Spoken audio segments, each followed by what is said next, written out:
Olá, pessoal!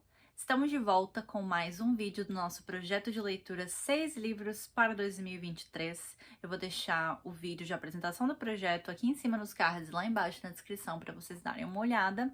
Mas neste projeto eu basicamente me proponho a ler um livro a cada 2 meses. E comentar aqui com vocês um pouquinho das minhas impressões de leitura e comentar um pouquinho sobre o livro em si. E hoje falaremos do livro de outubro. Estamos um pouco atrasados, gente. Esse fim de ano foi um pouco conturbado pra mim no trabalho, né? Lá em Dublin, então eu tive que trazer o livro de setembro e outubro aqui pro Canadá. Por isso que né, eu tô num cenário novo, a gente tá aqui na casa da mãe do Gabriel, e eu tive que trazer o livro de setembro e outubro pra cá, gente, pra vocês terem noção, e tô postando aqui em dezembro agora. Eu trouxe alguns outros livros, mostrei pra vocês num vídeo de minhas próximas leituras, os outros livros que eu lerei aqui, né, enquanto eu tô de férias, e tentarei postar também pra vocês vídeos sobre, mas pois é, eu tive que trazer o livro pra cá. Também tem vlog, eu postei final de semana passado o vlog da gente chegando aqui no Canadá, pra quem gosta disso, né? Enfim, um vídeo mais, não é muito voltado pra livro nem nada disso, é só um pouquinho da nossa vida e chegada aqui na ilha, apesar de que eu sempre arrumo um jeito de colocar livro e conteúdo literário nos vlogs. Mas é isso, gente. Eu tive que trazer esse livro pra cá, terminei agora. Agora estou mais livre pra ler as coisas, os outros livros que eu trouxe, e assim, não senti muito como se fosse um trabalho, né, desse projeto, que eu já tô super atrasada, tô estressada com isso, mas deu tudo certo. Apesar de que eu trouxe também um livro, que será o livro de novembro e dezembro do nosso projeto. Vamos ver se eu consigo terminar de ler e postar em dezembro. Se não conseguir, gente, tudo bem, eu posto em janeiro, no começo de janeiro, e tá tudo bem.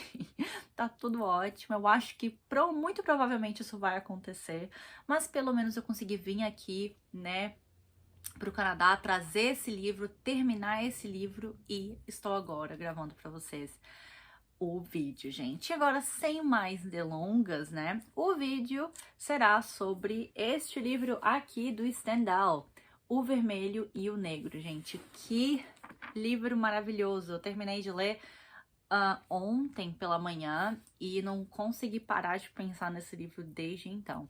Essa daqui foi uma recomendação do Gabriel. Ele me ajudou, como vocês sabem, ele me ajudou com a lista dos livros, 6 livros para 2023. Eu costumava fazer 12 livros mas agora não tô com muito tempo. Então, eu pensei em fazer, né, um livro a cada 2 meses, e deu super certo esse ano. É claro, eu tô um pouquinho atrasada, mas deu certo, gente. Eu gostei dessa experiência e o Gabriel me ajudou a escolher esses livros. E ele fez e assim, modéstia à parte, por parte dele, né? Ele escolheu muito bem os livros. E esse daqui, gente, foi um livro que ele falou assim pra mim, olha, parece ser denso, né, por toda a época, a história em que ele se passa, ele parece ser denso, mas é um livro extremamente divertido. E eu tava com medo, um receio de que realmente seria um livro muito denso, um livro de mais de 500 páginas. Mas, gente, é um livro que é muito divertido de ler. Ele é muito interessante, né? A parte histórica é muito interessante. É um livro com muitas informações, mas ao mesmo tempo é um livro que é muito fácil porque ele tem uma linguagem tranquila, o Stendhal escreve muito bem, então você tá sempre interessado, né, no que vai acontecer no próximo capítulo. Os capítulos são curtos, então aqui a gente tem um livro que é dividido em 2 partes, a gente tem o livro 1 e o livro 2, o livro 1, se não me engano, 30 capítulos, e o livro 2, 45 capítulos, então assim, a gente tem um capítulo de 2 páginas, 3 páginas, 4 páginas, então é muito rápido, você lê o livro e acaba sendo, né, você lê o capítulo e acaba sendo, te dando mais força, né, tipo fôlego, talvez, pra poder ir pro próximo, mas só mais 2 capítulos, só mais 3 capítulos, e passa rápido. Quando um livro que você tem capítulos longos, você acaba ficando, nossa, eu tenho que ler esse capítulo, mas nosso capítulo é muito longo, e a gente não tem isso com esse livro aqui. E sem contar que ele é muito você fica muito entretido lendo esse livro. Então eu tinha esse receio, mas acabou que foi fácil e muito divertido. E eu, assim, tô muito feliz. Obrigada, Gabriel, mais uma vez, pela sua sugestão. E eu tô muito feliz de ter lido esse livro finalmente, porque já tava na minha lista há um tempinho. Mas como eu falei, eu tinha um pouquinho de receio.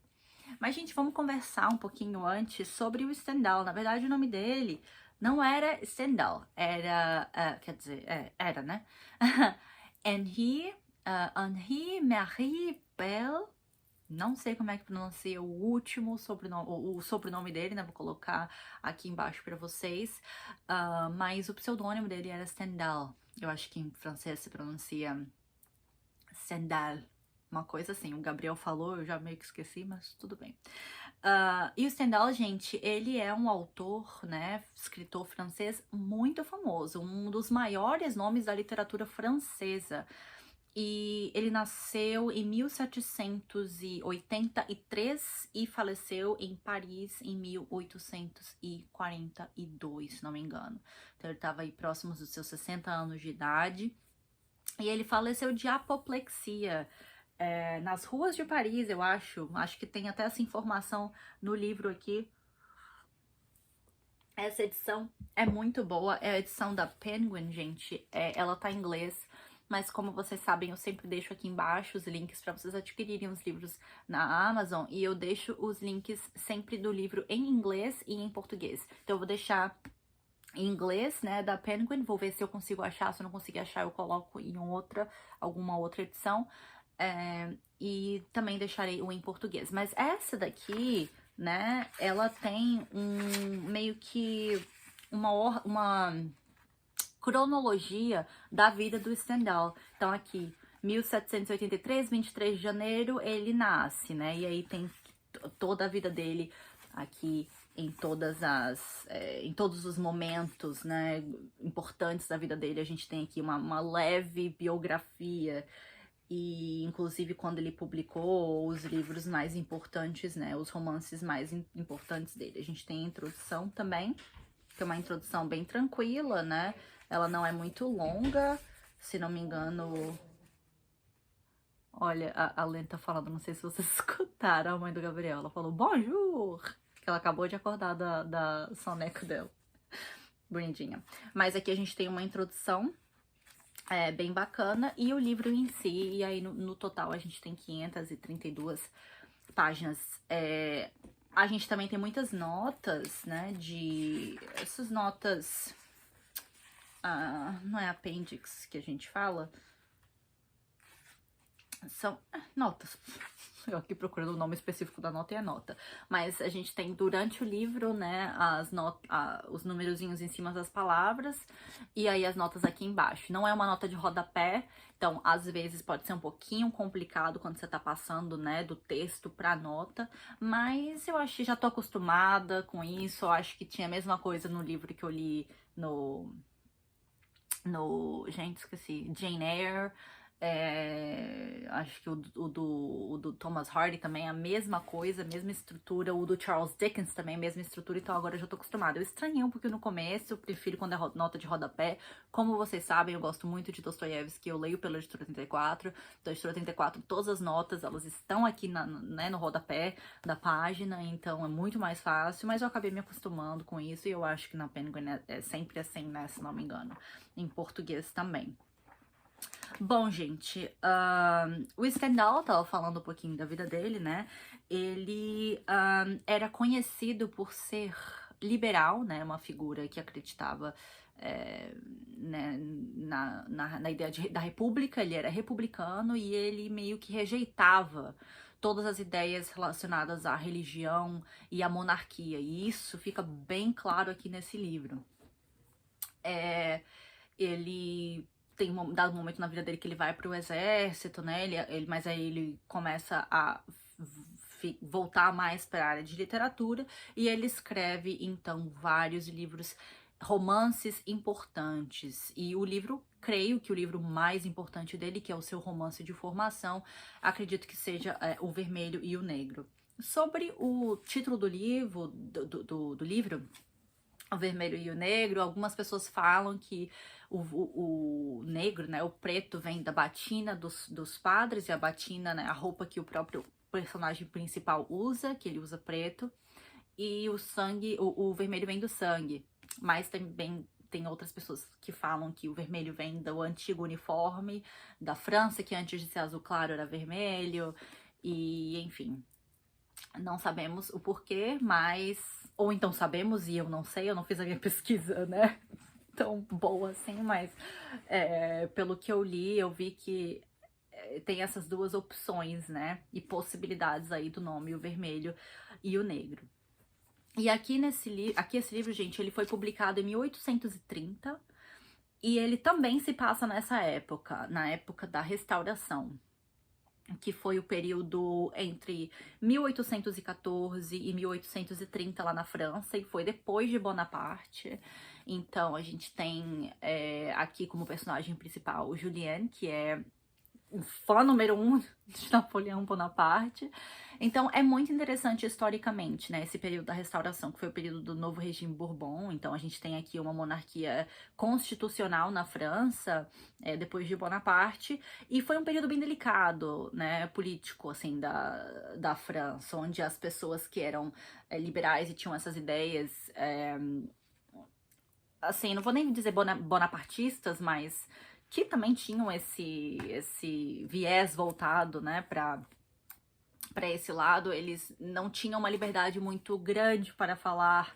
Então a gente tem aqui nesse romance reuniões acontecendo em segredo, né? Enfim, coisas do tipo. E como eu falei, o nosso personagem principal aí tendo essa adoração pelo Napoleão Bonaparte. É muito interessante, gente. Mas vamos começar a falar um pouquinho sobre o enredo. Então a história se passa numa aldeia fictícia, criada pelo Stendhal, chamada Verrières, eu acho que é assim que se pronuncia. E a gente acompanha o Julien Sorel, que é um rapaz, um menino, né, filho de carpinteiro, que foi criado, assim, em umas circunstâncias não muito favoráveis nessa aldeia.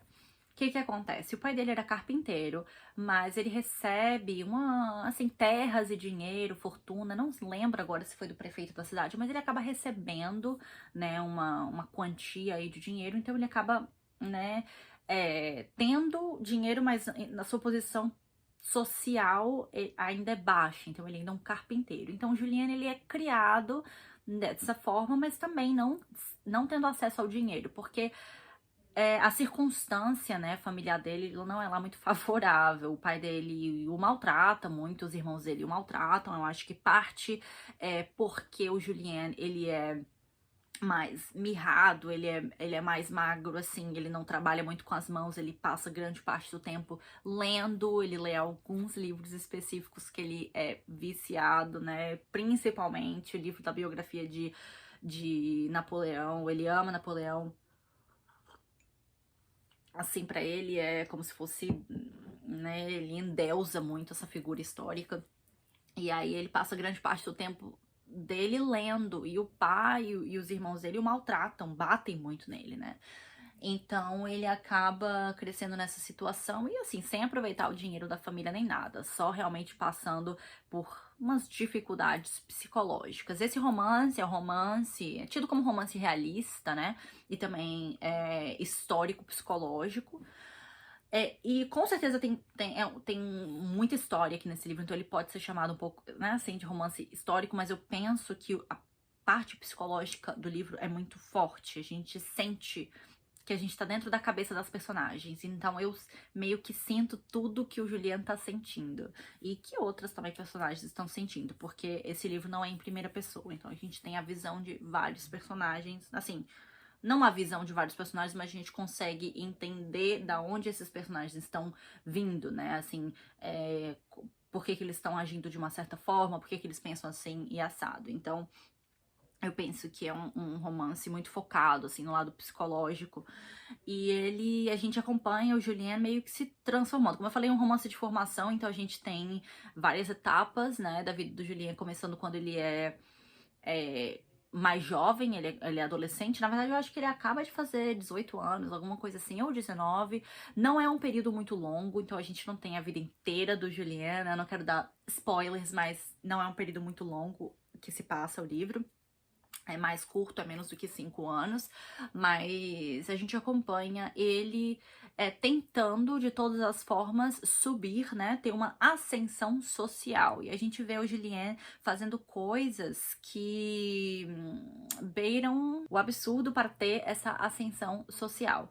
E o Julien, ele é uma figura muito estranha, gente. Assim, eu no começo do livro tive muita dificuldade para engatar mesmo na leitura, porque eu não estava gostando do Julien. Então, assim, a escrita era muito boa, é muito boa, eu tava gostando, mas eu não me sentia conectada com o Julien, principalmente no começo. A visão de mundo dele, né, é muito diferente da minha. Mas assim, de uma forma que faz o leitor se sentir um pouco desconfortável. Pelo menos eu me senti desconfortável lendo o pensamento do Julien no começo, e durante também, mas principalmente nesse começo. Como eu falei, gente, ele gosta muito de ler, né? Um padre da região acabou acolhendo para ensinar latim, a Bíblia. Então, Juliana, ele fala latim fluentemente, ele escreve latim, ele lê a Bíblia, assim, na verdade, ele sabe a Bíblia de cor e salteado, gente. Tanto em francês quanto em latim. Então, assim, ele sabe a Bíblia inteira, mas ele não é religioso, ele não acredita em Deus, mas ele sabe a Bíblia. Então ele meio que usou isso, né, esse estudo que ele teve para começar a sua ascensão social. E deu certo, porque o padre, né, quis colocar o Julien em um patamar melhor, né, em uma situação melhor do que no qual ele estava. Então ele estava sofrendo com o pai dele, né, lá na fazenda, não sei exatamente onde ele morava, mas ele estava lá com o pai dele sofrendo, e aí o padre o leva para trabalhar com o prefeito daquela cidade. Então o prefeito da cidade, que é Monsieur de Renard, eu acho que é assim que pronuncia o nome dele, ele tem 3 filhos, eu acho, pequenos, e ele chama, então, o Julien para poder educar esses filhos. Então, a gente vai acompanhar o Julien sendo meio que um preceptor dessas crianças e ensinando a Bíblia, ensinando latim, né? Ensinando, enfim, alguma literatura, eu acho também. Não sei se nesse momento ele já estava lendo literatura, mas ele basicamente estava lá para poder educar essas crianças. E aí ele acaba se dando bem com as crianças gostam bastante do Julien, mas ocorre que o Monsieur de Renal tem uma mulher, né, a esposa, a mãe das crianças, que é a Madame de Renal. E essa personagem acaba passando muito tempo com o Julien e as crianças, né? Então eles passam muito tempo juntos e ela acaba se apaixonando por ele. E o Julien, ele é um rapaz interessante, né? Para as pessoas que convivem com ele. Talvez não muito pra gente, mas para as pessoas que convivem com ele é muito interessante. Porque como eu falei, ele tem 19 anos. Ele é muito jovem. E ele sabe latim, sabe conversar em latim, né? Ele sabe a Bíblia inteira de cor. Ele é muito inteligente e ele é muito bonito. Então, assim, o Stendhal, ele passa grande parte do livro aqui descrevendo a beleza do Julien pra gente. Então, a gente sabe que ele é um rapaz... a gente sabe a cor do cabelo dele, né? A gente sabe que ele tem figuras delicadas... não é figuras, mas enfim, ele tem traços delicados e que ele é um rapaz muito bonito. Então, a Madame de Renal acaba se apaixonando por ele por, sim, esses motivos. Ela também é muito devota, então ele sabe recitar a Bíblia de cor em francês, em latim, né? Então, assim, ela acaba se apaixonando muito por ele. E ele, no começo, vê essa oportunidade, né? Vê esse fato como uma oportunidade para ele começar, né? Continuar a sua ascensão social. Então ele vê como uma oportunidade e ele tira proveito disso. Então ele tira proveito que a Madame de Renal tá apaixonada por ele e começa um caso com ela. Lá pras tantas, pode, assim, pode-se entender que ele acaba se apaixonando por ela também, que ele acaba gostando dela também. Mas, assim, eu acho que ele só percebe que gostava dela bem mais pra frente. Mas no momento que ele tava com ela, tendo esse caso com ela, né? Ele tava pensando mais na sua ascensão social mesmo. E, gente, o problema é que ela é mulher do prefeito, né? Ela é esposa do prefeito. Então, claro que claro que vai haver problemas, né? Claro que eles estão correndo um risco muito grande estando juntos, né? Tendo esse caso. E aí tudo começa a piorar, porque uma criada, eu acho, dama de companhia, não sei, mas uma das criadas da Madame de Renal, que é a Elisa, ela se apaixona pelo Julien. Então a gente sempre tem pessoas se apaixonando por ele. O Stendhal deixa bem claro que ele é bonito, que é isso, ele é aquilo, enfim, que as mulheres amam ele. Então ela acaba se apaixonando por ele. E ele não quer casar com ela, então ele a rejeita e diz que não quer casar. Ela fica brava, ela acaba desconfiando ou percebendo que ele tá tendo caso com a Madame de Renal. E aí ela conta para um outro personagem que é meio que o rival do prefeito, do marido da Madame. Então ele é meio que rival desse prefeito e ele também gosta, ele meio que dá em cima da Madame de Renal, esse cara que é o Monsieur Valenod, não sei como é que pronuncia.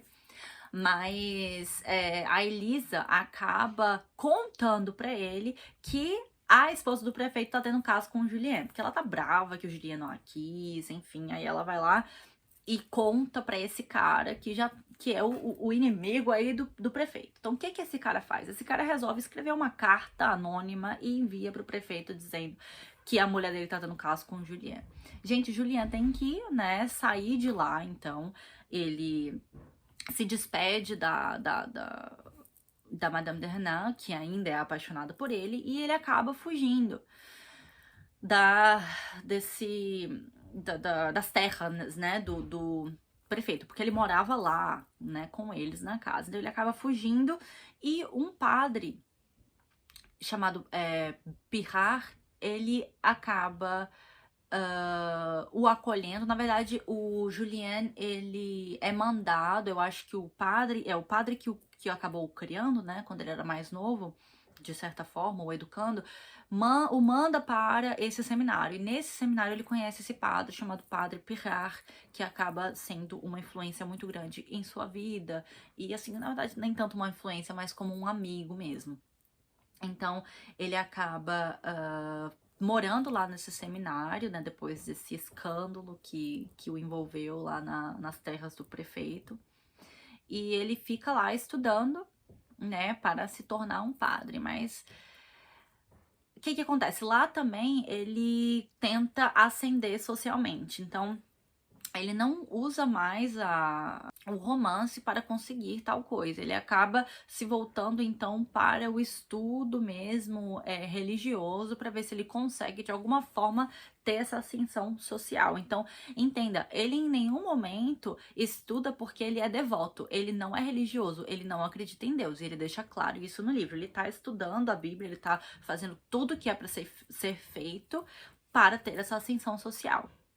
E é interessante, gente, porque o Julien, como eu disse, ele não é uma figura que você gosta, principalmente no início do livro, né? Você tem essa dificuldade de gostar dele, principalmente porque tudo que ele pensa, a gente sabe como ele pensa, né?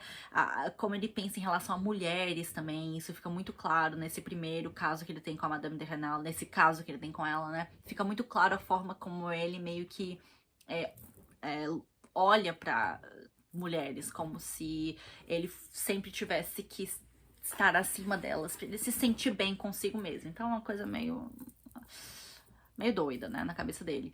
Mas ele não tem interesse nenhum em tratar as pessoas ou, assim, conviver com as pessoas com honestidade.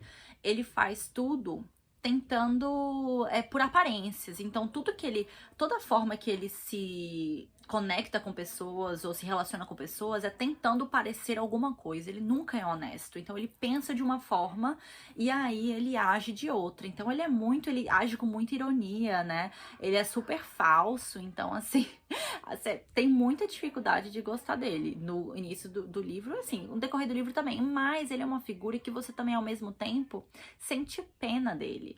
Então, em alguns momentos aqui durante o livro, você fica com um pouco de pena. Então, em alguns momentos ele até demonstra que ele tem um coração. Então, demonstra que ele se importa com as pessoas, né? Quando alguma pessoa mostra pra ele que faz algum ato de caridade ou trata bem, ele acaba ficando emocionado com isso, mas ao mesmo tempo também ele faz tudo por interesse, gente. Então, é complicado. Inclusive, estudar, né, a Bíblia e estar lá no seminário é tudo por interesse.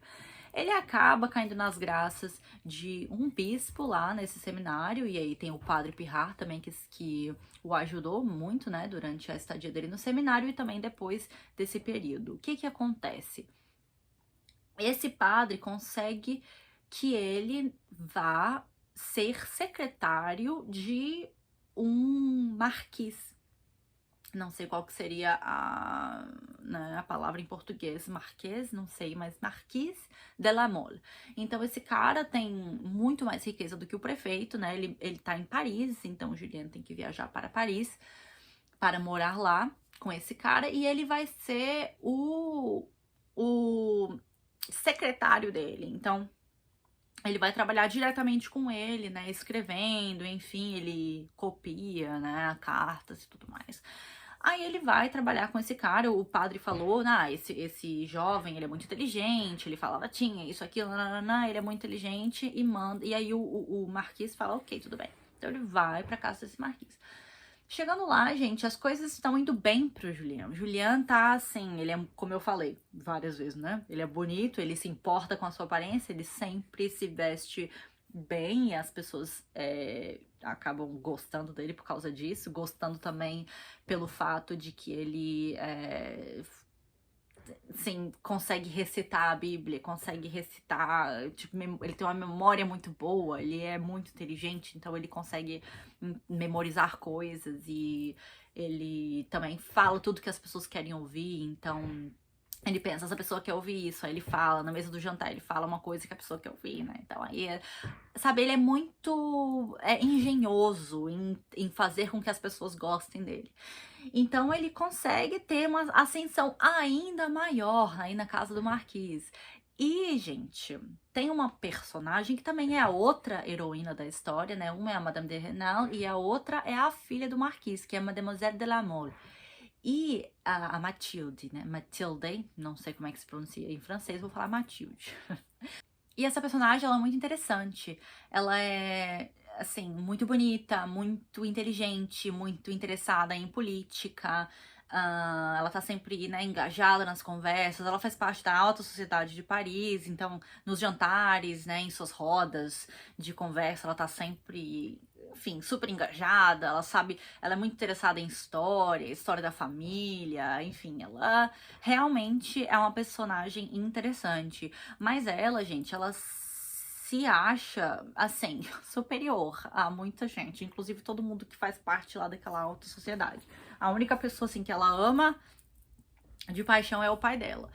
Mas ela acaba, né, se interessando pelo Julien, porque ela acha todo mundo da alta sociedade, assim, meio que entediante. Então, ela acaba vendo no Julien acho que talvez uma oportunidade de fazer uma coisa diferente, né? Porque todo mundo sabe que ele não é da sociedade, todo mundo sabe que ele não nasceu bem, né? Aquela questão do berço de ouro.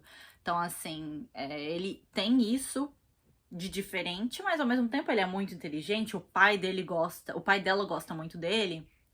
Então ela acaba se interessando pelo Julien e acaba também se apaixonando por ele. Então a gente tem aí a nossa segunda heroína se apaixonando pelo Julien, gente. E aí dessa vez o Julien também se apaixona pela heroína, né? Pela Mademoiselle de la Mole. E ele se apaixona por ela perdidamente. Só que essa esse caso que eles têm é um pouquinho diferente do caso com a Madame de Hanan. É um caso de muitos vai e vens, vai e volta, né? No momento que ele tá apaixonado por ela, ela já cansou dele. E aí, quando ela tá apaixonada, ele não quer muito estar com ela. Então, é muito estranho, é muito tóxico. Eu não vejo o relacionamento deles como amor. Então, quando né, eles falam, eu te amo, eu te amo. Eu não vejo muito como amor, eu vejo meio como uma obsessão, uma paixão e uma obsessão. Uma coisa meio esquisita esse relacionamento deles dois. Eu sinto como se o Julien, ele passasse grande parte da vida dele não entendendo o que é amor de verdade. Ele não entende o que é.